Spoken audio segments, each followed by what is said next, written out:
Good morning, folks. We begin with the solar wind acceleration mystery. This is one of the best avenues for the new electrical theories because every attempt the mainstream makes to explain it falls way short, including this: Alphen waves, magnetohydrodynamics, unable to explain what we all observe. A terrific topic to watch going forward.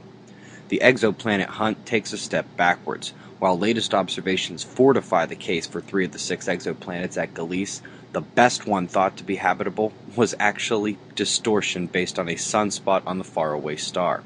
It actually makes it likely that 2 of the 6 exoplanets are not even real. Time to update the temperature rundown. We'll start with CO2 actually, which is rising faster and faster, as we all know. Then we'll come to Michigan State and NOAA.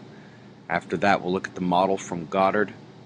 Up next, 2 models from the Met Office. This is all on woodfortrees.org, by the way. We're looking at a bit more than a decade. We'll wind up here with the results from Berkeley, and finally, University of Alabama, Huntsville.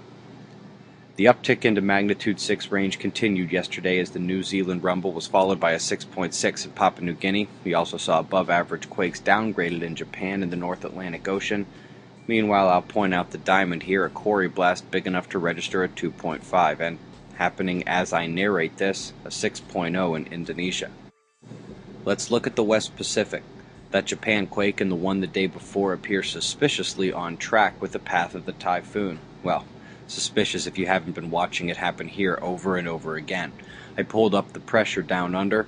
Purple are the lows, and despite opposite spins north and south, they both draw convergences on their eastern edge. You can see them expressed here in the precipitable water.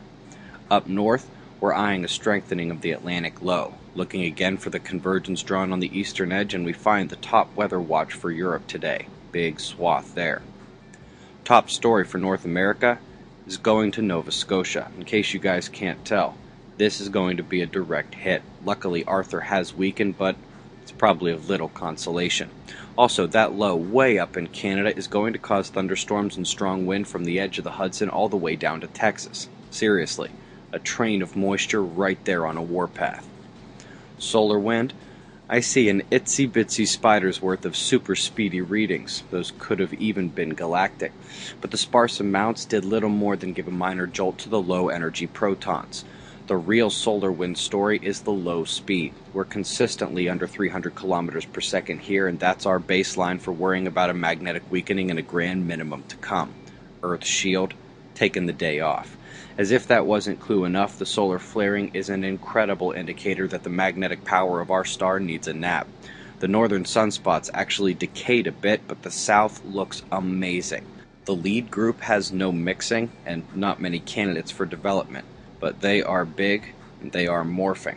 Behind them we have 2 sunspot groups that seem to want to do the lateral spread, and with that we indeed have delta complexity in a couple different places, a couple different developing places as well. Despite the magnetic mix, we've got no flaring. In fact, as you watch the incoming dark coronal hole on the equator, know that the only eruption came just a few hours ago from just ahead of it, a filament pop that was very minor.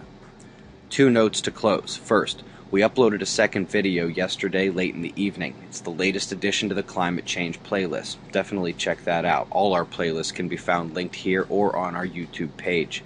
Second, in today's Fly on the Wall episode, our audio cast to the website, we will discuss that solar wind acceleration, among other things.